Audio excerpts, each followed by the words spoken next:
الله الذي خلق السماوات والأرض وما بينهما في 6 أيام ثم استوى على العرش ما لكم من دونه من ولي ولا شفيع أفلا تتذكرون يدبر الأمر من السماء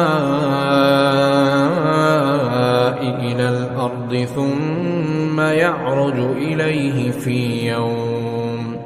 في يوم